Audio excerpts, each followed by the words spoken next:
Nobody should play with the fire. In Africa began long before there was a single gorilla. My borders are troubled. Not by me, but by my neighbor. Government of Bengal is not in paper, not in dream, not a myth. It is a reality.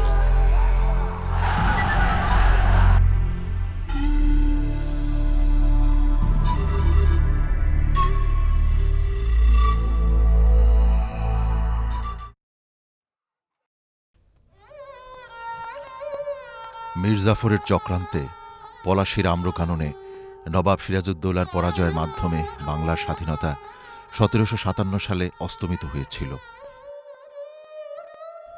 এর ২১৪ বছর পর পলাশীর আম্রকাননের অদূরে ১৯৭১ সালে ১৭ April মেহেরপুরের বৈদ্যনাথতলা আম্রকাননে বাংলাদেশের স্বাধীনতার নতুন সূর্য উদিত হয়। বাংলাদেশের স্বাধীনতা সংগ্রামের ইতিহাসের অন্যতম ঘটনা নীরব সাক্ষী হয়ে মাথা উঁচু করে দাঁড়িয়ে আছে মুজিবনগর আম্রকানন, যা পূর্বে বৈদ্যনাথতলা আম্রকানন নামে পরিচিত ছিল।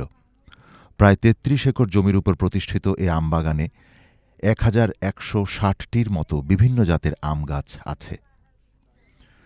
১০ এপ্রিল ১৯৭১ নির্বাচিত সাংসদগণ আগরতলায় একত্রিত হয়ে স্বাধীন সার্বভৌম গণপ্রজাতন্ত্রী বাংলাদেশ সরকার গঠন করেন। এই সরকারের রাষ্ট্রপতি বঙ্গবন্ধু শেখ মুজিবুর রহমান, উপরাষ্ট্রপতি সৈয়দ নজরুল ইসলাম, প্রধানমন্ত্রী তাজউদ্দিন আহমেদ, অর্থমন্ত্রী ক্যাপ্টেন মনসুর আলী, পররাষ্ট্রমন্ত্রী খন্দকার মোশতাক আহমেদ এবং স্বরাষ্ট্রমন্ত্রী হিসেবে এইচ.এম. কামরুজ্জামান নির্বাচিত হন। কলকাতায় বাংলাদেশ সরকারের নেতৃবৃন্দ ভারতীয় সরকারের সহযোগিতায় সিদ্ধান্ত গ্রহণ করেন যে বাংলাদেশের অভ্যন্তরে সীমান্ত এলাকায় স্থান নির্বাচনের পর শপথ গ্রহণ করবেন। প্রথমে চুয়াডাঙ্গার কথা চিন্তা করলেও পরবর্তীতে পরিস্থিতি বিবেচনা করে মেহেরপুরকে শপথ গ্রহণের স্থান হিসেবে বেছে নেওয়া হয়। বৈদ্যনাথতলা এমনই একটা জায়গা যেখানে তিন দিকে ভারত, এটা একটা এনক্লেভ, ছিটমহলের মতো। সুতরাং ওই এনক্লেভ যেটা, সেটা আমাদের কাছে অত্যন্ত সুরক্ষিত মনে হয়েছে, কারণ তিন দিকে ভারতীয় সীমান্ত, সেখান থেকে যদি বিমানেও আক্রমণ করতে হয় তাহলে ভারতীয় এয়ার স্পেসে ঢুকতে হবে, তাহলে সঙ্গে সঙ্গে ভারত তাদের বিরুদ্ধে যুদ্ধ ঘোষণা করবে। সুতরাং পাকিস্তান সরকার এটা কোনো ক্রমেই গ্রহণ করার মতো অবস্থা ছিল না। আর আমরা মুক্তিযোদ্ধারা সারা দেশে ছিড়িয়ে ছুটিয়েছিলাম, ওই অঞ্চলে সব বাড়ি ঘরে মুক্তিযোদ্ধা ছিল। সুতরাং পাকিস্তানিরা যদি আসতেও চায় আমরা তাৎক্ষণিকভাবে খবর পাবো, এই অবস্থাটা ছিল। যার ফলে ওই সীমান্তের ৩০০-৪০০ গজের মধ্যে আমাদের এই শপথ গ্রহণ অনুষ্ঠানটা করা হয়েছিল, যেখানে আমাদের পক্ষে সুরক্ষিত থাকা সম্ভব ছিল, যেখানে পাকিস্তানিরা কোনো অবস্থাতেই বিমান থেকে আক্রমণ করতে পারতো না এয়ারফোর্স দিয়ে, এবং যেখানে আসতে হলে আমাদের বাধা পেরিয়ে আসতে যে সময় লাগবে তার মধ্যে আমাদের নেতৃবৃন্দের পক্ষে ওখান থেকে বের হয়ে আবার চলে যাওয়া সম্ভব ছিল। ১৭ এপ্রিল মেহেরপুরের ভবেরপাড়া গ্রামের বৈদ্যনাথতলা আম্রকাননে মুজিবনগর সরকার আনুষ্ঠানিকভাবে শপথ গ্রহণ করেন। শপথ পাঠ করান আওয়ামী লীগ নেতা অধ্যাপক ইউসুফ আলী। রাষ্ট্রপতি পাকিস্তান কারাগারে অন্তরীণ থাকায় উপরাষ্ট্রপতিকে ভারপ্রাপ্ত রাষ্ট্রপতি হিসেবে দায়িত্ব দেয়া হয়। নবগঠিত সরকারের ভারপ্রাপ্ত রাষ্ট্রপতিকে আনুষ্ঠানিকভাবে গার্ড অব অনার দেয়া হয়। Captain Mahbub Uddin Ahmed guard of honour দলের নেতৃত্বে ছিলেন।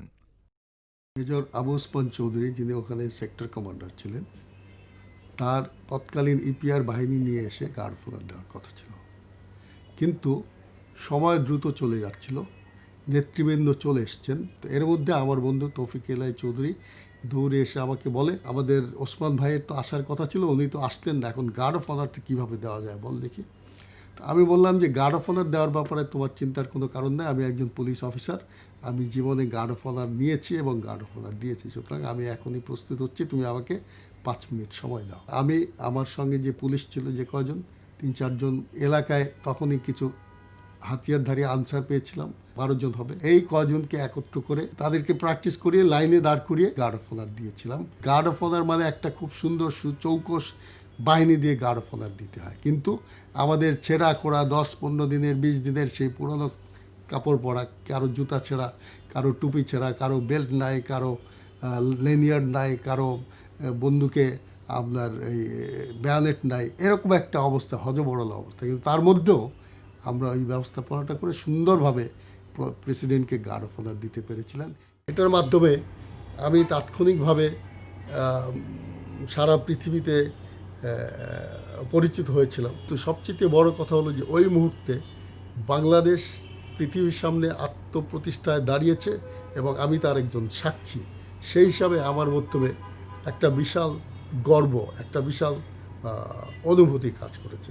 এটা যে কোনো মানুষের ভাগ্যে একটা ইউনিক অপরচুনিটি বলতে হবে, যেই অপরচুনিটি বা যেই সুযোগ মানুষের জীবনে বারে বারে ফিরে আসে না। ওই মুহূর্তটা আমার জন্য জীবনের সবচেয়ে গৌরবময় অধ্যায় হিসাবে তখনও মনে হয়েছে, এখনও মনে হচ্ছে। এবং তখন এই দেশকে স্বাধীন করার জন্য আমার মনে হয়েছে আমি প্রথম স্বাধীন সরকারকে গার্ড অফ অনার দেওয়ার মাধ্যমে, অস্থায়ী রাষ্ট্রপতিকে গার্ড অফ অনার দেওয়ার মাধ্যমে আমার মনে হয়েছে আমি বঙ্গবন্ধুকে গার্ড অফ অনার দিচ্ছি। অভিবাদন গ্রহণের পরে অস্থায়ী রাষ্ট্রপতি সৈয়দ নজরুল ইসলাম জাতীয় পতাকা উত্তোলন করেন। এরপর শুরু হয় জাতীয় সঙ্গীত।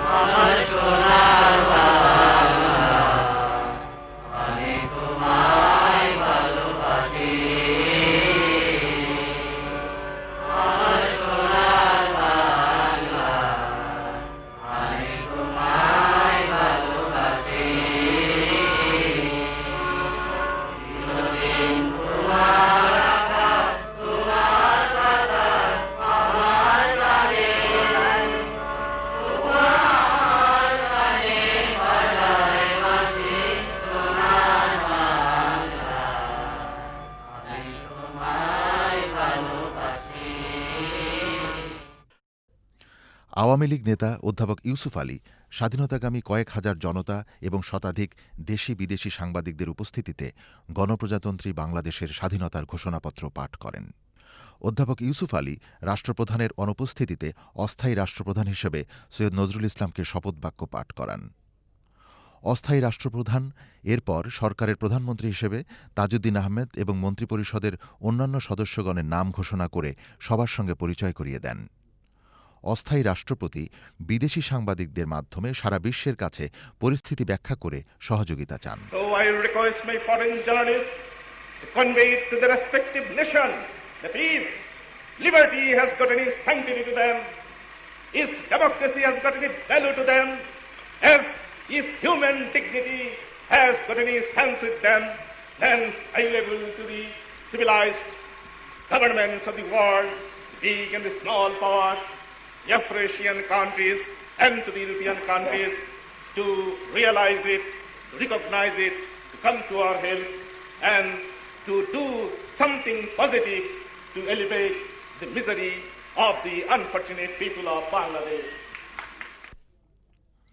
প্রধানমন্ত্রী তাজউদ্দিন আহমেদ উপস্থিত সবাইকে ধন্যবাদ জ্ঞাপন করে বক্তব্য দেন। তিনি ভবেরপাড়া গ্রামের নামকরণ করেন মুজিবনগর এবং ঘোষণা দেন আজ থেকে স্বাধীন বাংলাদেশের অস্থায়ী রাজধানী হবে এই মুজিবনগর। আমাদের সাংবাদিক বন্ধুদেরকে আন্তরিক ধন্যবাদ জানাচ্ছি এই জন্যে যে তারা আমাদের আমন্ত্রণে স্বাধীন বাংলাদেশের মাটি দেখে যাওয়ার জন্যে বহু কষ্ট করে বহু দূর দূরান্ত থেকে এখানে উপস্থিত হয়েছেন। মুজিবনগর সরকার নানা চড়াই উতরাইয়ের মধ্য দিয়ে অত্যন্ত দক্ষতার সাথে 9 মাসব্যাপী সশস্ত্র মুক্তিযুদ্ধ পরিচালনা করেন। মুক্তিবাহিনীর প্রয়োজনীয় প্রশিক্ষণ, অস্ত্র, গোলাবারুদ সরবরাহ, খাদ্য ও চিকিৎসা সহ প্রায় 1 কোটি শরণার্থীর দায়িত্বভার বহন করেন। আমরা যারা সেনাবাহিনীতে বা বিভিন্ন স্থানে মুক্তিবাহিনী লড়াই করছিলাম, যারা 1971 সালের 25শে মার্চ রাত থেকে লড়াই শুরু করে বিভিন্ন সময় স্থান পরিবর্তন করে এপ্রিল মাসের মাঝামাঝি থেকে পরবর্তীতে ভারতে স্থানান্তরিত হয়েছিলাম, তারা সবাই নিজেদের একটা আইডেন্টিটি অর্থাৎ নাগরিকত্ব নিয়ে চিন্তিত ছিলাম। কারণ যতক্ষণ ভূখণ্ডের মধ্যে ছিলাম ততক্ষণ আমরা স্বাধীন দেশের স্বাধীন নাগরিক, যখন ভূখণ্ডের বাইরে তখন আমরা একটা রিফিউজি স্ট্যাটাস অর্থাৎ নাগরিকত্বহীন একটা অবস্থায় পৌঁছেছিলাম। সেই নাগরিকত্ব আমরা ফিরে পেয়েছিলাম 17 এপ্রিল, যেদিন পৃথিবীর সামনে বাংলাদেশ নামক রাষ্ট্রটি আত্মপ্রত্যয় নিয়ে উঠে দাঁড়িয়েছিল। এই মুজিবনগর সরকারের আরও একটা বড় গুরুত্ব হলো যে এটা বাংলাদেশ স্বাধীনতা ঘোষণা করেছিলেন বঙ্গবন্ধু শেখ মুজিবুর রহমান 25শে মার্চ দিবাগত রাত্রে অর্থাৎ 26শে মার্চ প্রত্যুষে। সেই সময়ের থেকে যে রাষ্ট্র পরিচালনা করার জন্য একটা যন্ত্রের প্রয়োজন ছিল, সেই রাষ্ট্র পরিচালনার জন্য যে একটা সরকারের প্রয়োজন ছিল, সেই সরকারটা আত্মপ্রত্যয় নিয়ে সমস্ত পৃথিবীর সামনে উঠে দাঁড়িয়েছিল। মুজিবনগর সরকারের শপথ গ্রহণ অনুষ্ঠানটি অত্যন্ত গোপনীয়তার মধ্যে আয়োজন করা হয়। তারপরও দেখা যায় সেখানে হাজারো মুক্তিকামী জনতা উপস্থিত ছিলেন। নেতৃবৃন্দের সঙ্গে কলকাতা থেকে হাজির হন শতাধিক দেশি বিদেশি সাংবাদিক। আয়োজনটা ছিল খুবই সংক্ষিপ্ত এবং খুবই সাদামাটা।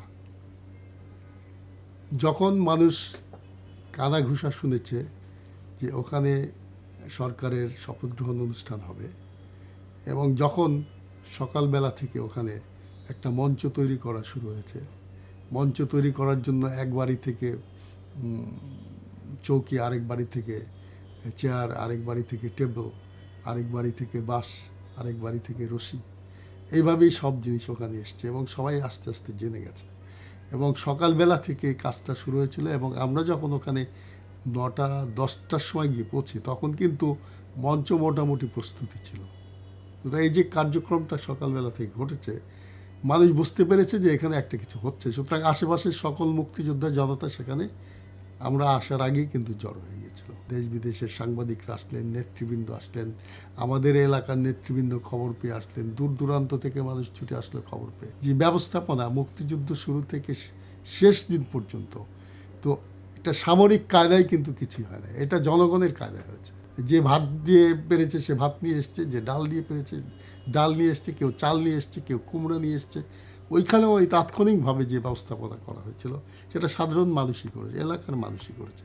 এই জন্য কোনো বিশেষ ব্যবস্থার প্রয়োজন হয়নি। বিশেষ করে বৈদ্যনাথ তলা ওইখানে যেতে তখন ছিল কাঁচা রাস্তা আর ইটের রাস্তা, চারিদিকে বন জঙ্গল, শুধু বিশাল আমবাগান। তারপরে আগের দিন রাতে বিশাল ঝড় হয়ে গেছে, কালবৈশাখীর ঝড়ে আপনারা এই ছবিটা যদি দেখেন, ওই ছবির পেছনে দেখেন এই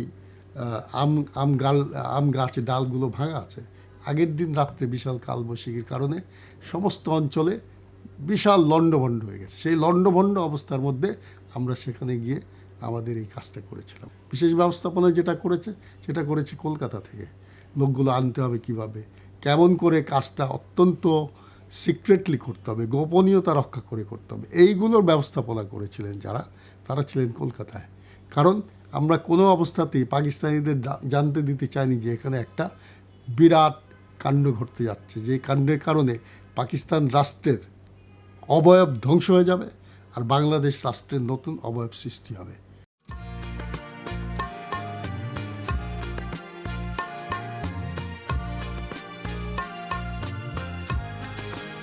বাংলাদেশের স্বাধীনতার ইতিহাসে 17ই এপ্রিল মুজিবনগর সরকারের শপথ গ্রহণ অনুষ্ঠানকে চিরস্মরণীয় করে রাখার জন্য শপথ গ্রহণের স্থানে একটি স্মৃতিসৌধ নির্মাণ করা হয়েছে। এখানে রয়েছে চমৎকারভাবে সাজানো 23টি দেয়াল। এই 23টি দেয়ালের সমন্বয়ে বোঝানো হয়েছে উদীয়মান সূর্যরশ্মি, যা 1948 থেকে 1971 পর্যন্ত পাকিস্তানি শোষণ ও নিপীড়নের বিরুদ্ধে বাঙালির স্বাধিকার আন্দোলন ও স্বাধীনতা সংগ্রামের প্রতীক। রয়েছে লাল রঙের একটি মঞ্চ, যেখানে দাঁড়িয়ে অধ্যাপক ইউসুফ আলী বাংলাদেশের স্বাধীনতার ঘোষণাপত্র পাঠ করেন। লাল মঞ্চ থেকে যে 23টি দেয়াল সৃষ্টি হয়েছে তার ফাঁকে অসংখ্য নুড়ি পাথর মোজাইক করা আছে। এটা 7.5 কোটি ঐক্যবদ্ধ জনতার প্রতীক। স্মৃতিসৌধের বেদিতে আরোহণের জন্য 11টি সিঁড়ি রয়েছে, যা আমাদের মুক্তিযুদ্ধের 11টি সেক্টর ও বাঙালির 11 দফা দাবির কথা জানান দেয়।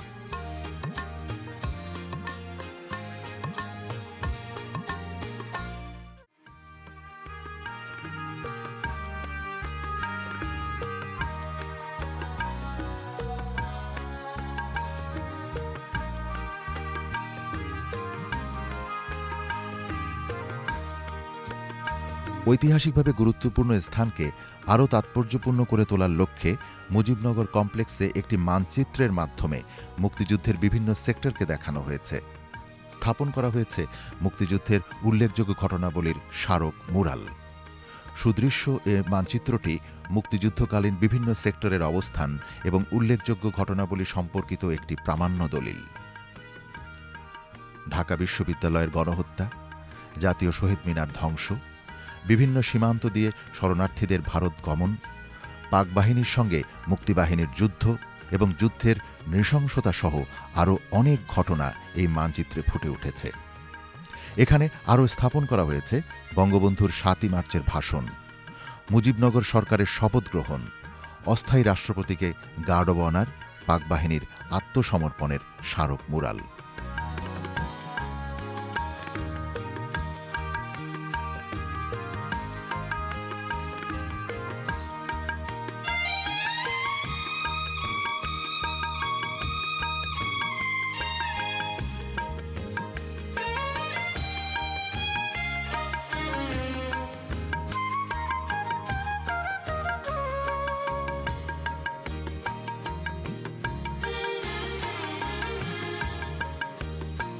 আমাদের যা কিছু আছে তাই নিয়ে প্রস্তুত থাকো। মনে রাখবা, রক্ত যখন দিয়েছি, রক্ত আরো দেব। এই দেশের মানুষকে মুক্ত করে ছাড়বো ইনশাআল্লাহ। এবারে সংগ্রাম আমাদের মুক্তির সংগ্রাম, এবারে সংগ্রাম স্বাধীনতার সংগ্রাম।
আমার সোনার বাংলা, আমি তোমায় ভালোবাসি।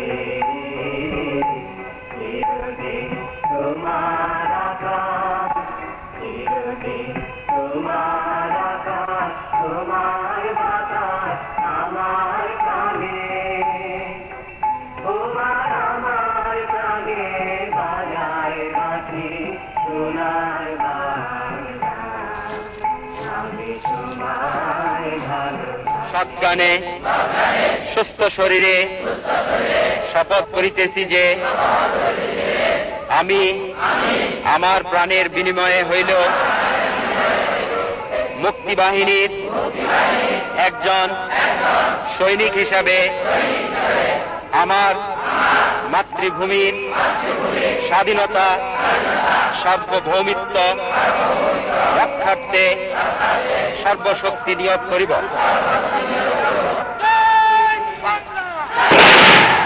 সংগ্রাম চলবে চলবে, জনতার সংগ্রাম চলবে, জনতার সংগ্রাম চলবে, আমাদের সংগ্রাম চলবে চলবে, জনতার সংগ্রাম চলবে, জনতার সংগ্রাম চলবে। মানে অপমানে নয়, শুধু সম্মানে বাঁচবার অধিকার কাটবে, রাষ্ট্রের নির্মুখ থাকবে, অগণিত মানুষের প্রাণ যুদ্ধ চলবে চলবে। জয় বাংলা, বাংলার জয়, জয় বাংলা, বাংলার জয়।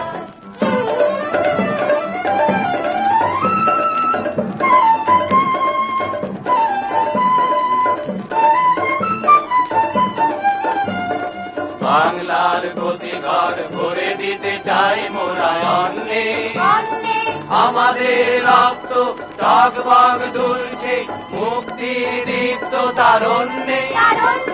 বাংলার প্রতি ঘর ভরে দিতে চাই। মুজিবনগর সরকারকে মানুষের কাছে স্মরণীয় করে রাখার জন্য মুজিবনগরে একটা জাদুঘর তৈরি করা হচ্ছে। এখনো পর্যন্ত যেটুকু করা হয়েছে তার চেয়ে অনেক বড়, অনেক সুন্দর করা সম্ভব, এবং আমার বিশ্বাস সরকার হয়তো নিশ্চয়ই সেই প্ল্যানে আছে। সবচেয়ে বড় কথা হলো যে ওখানে আমাদের দেশের একটা জন্মস্থান, সেই জন্মস্থানকে স্মরণীয় করে রাখার জন্য বাংলাদেশের স্বাধীনতা যুদ্ধের পূর্বাপর অর্থাৎ 1952 সাল থেকে অন্তত শুরু করে 1971 সাল পর্যন্ত যা কিছু ঘটেছে সেগুলো, এবং কেমন করে বাংলাদেশ 1757 সালে সেই মীর জাফরের কারণে যেই জায়গাটা থেকে আমাদের পরাধীনতার যাত্রা শুরু হয়েছিল, সেই জায়গা থেকে মাত্র 50 কিলোমিটার দূরে আমাদের স্বাধীনতার নতুন সূর্য উদয় হয়েছিল। এই সমস্ত যে উপাখ্যান, এগুলো আরও সুন্দর করে আনার ব্যবস্থা করা যেতে পারে। বাংলাদেশ যার কারণে সৃষ্টি হয়েছে, যে মানুষটার জন্ম না হলে দেশ সৃষ্টি হতো না, দেশ স্বাধীন হতো না, সেই লোকটা ওই মুজিবনগর সরকার যেখানে প্রতিষ্ঠিত হলো সেখানে উপস্থিত নাই। তিনি হয়তো শারীরিকভাবে উপস্থিত ছিলেন না, পাকিস্তানিরা তাকে বন্দি করে নিয়ে গিয়েছিল, কিন্তু একথা সত্য যে তাকে বুকে ধারণ করেই 9 মাস সমস্ত মুক্তিযোদ্ধারা লড়াই করেছে। তার অনুপস্থিতিতে আমরা টের পেয়েছি তিনিই আমাদের নায়ক। সুতরাং তিনি যে নায়কোচিত একটা নেতৃত্ব দিয়েছেন, সেই নেতৃত্বটাকে প্রস্ফুটিত করে সুন্দরভাবে ওখানে তৈরি করতে হবে। ওখানে একটা বিশাল গেট সৃষ্টি করতে হবে, তৈরি করতে হবে, যেই বিশাল গেটের সামনে বঙ্গবন্ধুর আবক্ষ প্রতিকৃতি যে কোনোভাবে আর্টিস্টরা বলতে পারবেন কিভাবে থাকতে পারে। তাহলে এই মুজিবনগর কমপ্লেক্সের বাস্তবায়ন করার পরে এটার মূল্য থাকবে, এবং এটা চিরজীবন, যতকাল পৃথিবী থাকবে, যতকাল বাংলাদেশ থাকবে, ততদিন পর্যন্ত এটা একটা প্রয়োজনীয় ইতিহাস হিসাবে পৃথিবীর মানুষের কাছে থাকবে। মুজিবনগর বাংলাদেশের স্বাধীনতা সংগ্রামের একটি গৌরবোজ্জ্বল অধ্যায়। নতুন প্রজন্মকে দেশপ্রেমে উদ্বুদ্ধ করার জন্য এবং স্বাধীনতা সংগ্রামের সঠিক ইতিহাস জানানোর প্রয়োজনে মুজিবনগরকে সংরক্ষণ করতে হবে।